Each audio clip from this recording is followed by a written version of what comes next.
Okay, this message is strictly for the ladies, okay? Because men, if y'all are listening to this, I'm about to drag a lot of y'all men, and y'all don't want to hear that. So I don't want y'all getting in my comments talking about it ain't all men, it ain't all of us, it ain't this. I, I, I understand that, sweetie. But what I'm talking about is the men that are like that. And if you're not like that, wonderful, good for you. But sir, this message is not for you. Okay, I'm trying to run game on my women, on my sisters out there, so that they can know how to better handle the male fucking species. So men, this ain't for you. Bye, skedaddle. Go play sports, go watch football. Okay, sis, now that they gone, let me tell y'all something about men. This is how you can tell the difference, or how you can, discern when you're dealing with a desperate ass man. When you're dealing with a desperate ass man that just wants to have a woman in his life because he's lonely, this is the man that will, it's a few things. One, this is the man that will try to convince you to give him a chance. He would try to basically, he'll try to like talk you into bringing your walls down, talk you into, um, basically he wants to cross your boundaries. He wants to overstep your boundaries. He wants you to move your boundaries further back so that he can be in your energy, be in your space, be all up in your auric field. These are the men that are not respecting your boundaries. Like if a man has ever come up to you and he's got your number and he's texting you, calling you, and he's trying to tell you that he wants to be with you and that he wants to date you, or he may be even going so far as telling you that he sees you as his soulmate, and I'm gonna get into that later. But he sees you as, oh, we gonna walk down the aisle, you gonna be my wife, I'm gonna marry you. Moving too fast, okay? These are the men that are desperate.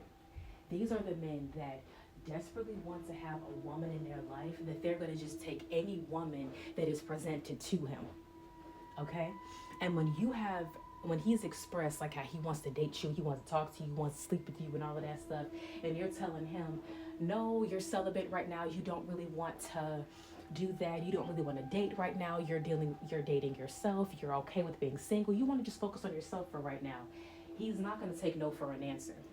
He's going to try to convince you that you need to give him a chance. That he's going to try to convince you that he's different from everybody else. He'll tell you not to box him in with everybody else.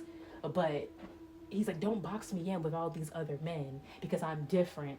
But he has yet to show you that he is different. So, of course, you got to put him in that box as he's acting like the same men that you're trying to avoid. He doesn't respect the fact that you don't want to date right now. He's trying to basically get you to, he's trying to talk you out of your boundaries and talk you into letting him into your life. Like he's not taking no for an answer. He's not respecting the fact that you don't want to date right now. He's basically trying to convince you, no, you're wrong for not wanting to date. You need to date, and you need to date me. No, like any man that's trying to convince you to date him after you've expressed that you don't have an interest in him and you don't have an interest in dating in general in this moment, in this hour, if he's desperately trying, like, if he's trying to convince you, he's desperate. He just wants a woman. He just wants you to rescue him from his loneliness. And baby, sis, that is not your problem. You are not his mother. You are not here to rescue him. He needs to be a grown ass man and man the fuck up and realize that if a woman says she's not interested, he needs to move around.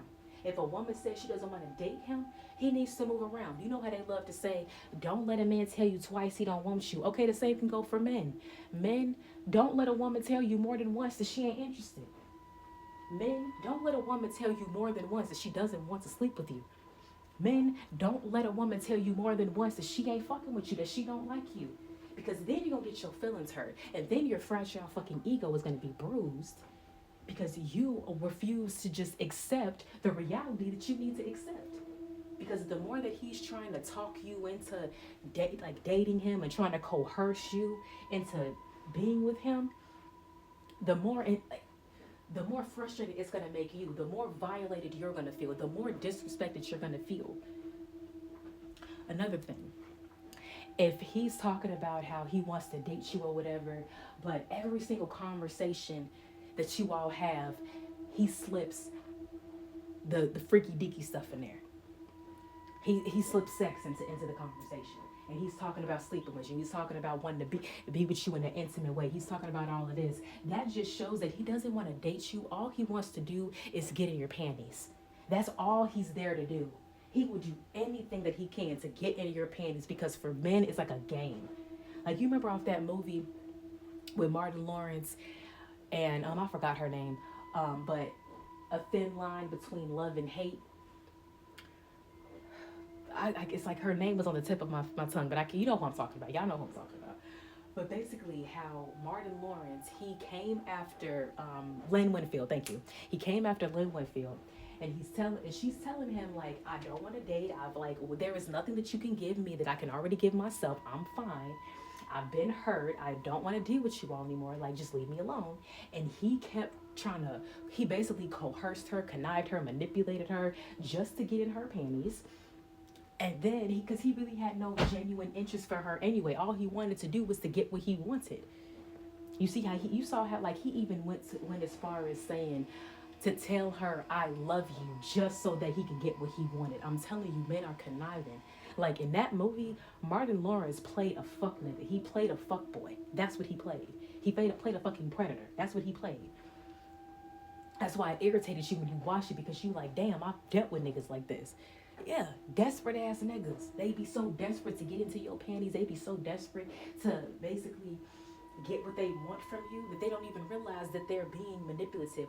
They're coercing you. No. Another thing that I mentioned earlier is when they try to say like, oh, well, you know what? I feel like you're the one for me. I feel like you're my soulmate. I feel like we gonna get married. I feel like we gonna walk down the aisle. Nigga, okay, when's my birthday? What's my last name? What's my favorite color? How many siblings do I have? Where do I live? Like, please tell me some stuff about myself and about my personal life. If you tell me that you my soulmate or whatever, and you barely know me, nigga, sit down. And that's what they'll do. They'll think that they can try to convince you that they'll try to throw that whole soulmate word out there because they think it's going to give them more leverage. They think that it's going to bring you all closer. But let me tell you something. That soulmate for the men is just a word that they use in order to manipulate and connive a woman. Because men will say anything to get what they want. The same way that in A Thin Line Between Love and Hate, Martin Lawrence had told Lynn Winfield, I love you, is the same way that these men will say, no, you're my soulmate. We're going to get married. You're the one for me. They're doing all of that because they're trying to get what they want. And especially when they do stuff like that, they're moving a little bit too fast. Like if you just get to know this person and they're saying this stuff like that, they're moving way too fast. Anytime a nigga's moving way too fast with you, that shows that he's not there because he's genuinely trying to get to know you and build a friendship with you and really be with you. He's only there because he just wants to get inside your panties, get his rocks off, and then leave and dip. That's all he wants. Because what men are not going to do is men are not man enough to just say, listen, I really just want to fuck. And if you let me fuck, then I'll be fine. They don't want to do that. They don't want to be real. They think it's a game. And then they think they want to play all these word games and mind games with you, thinking that you're naive, thinking that you're gullible, thinking that they can control you and manipulate you and deceive you. But they don't be realizing that shit ain't going to work. It may have worked in the past, but women, we are now awakening to how powerful we are. We are now awakening to these male tactics. We're now awakening to the games that these men be playing, and now we see right through them.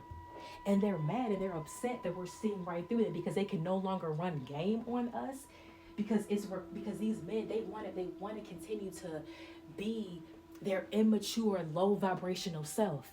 But it's like they want to continue to be fucking peasants, and then they want to come after royalty. And it's like, sweetie, you're not, if you are coming after a queen, you need to come correct. You need to come as a king or do not come at all.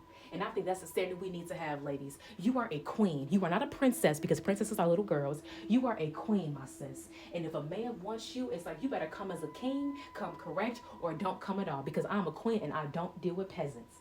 These peasant ass men be trying to get all up in a woman's face just because they're desperate, because they're lonely. And that's exactly why they're so lonely, because they ain't grown.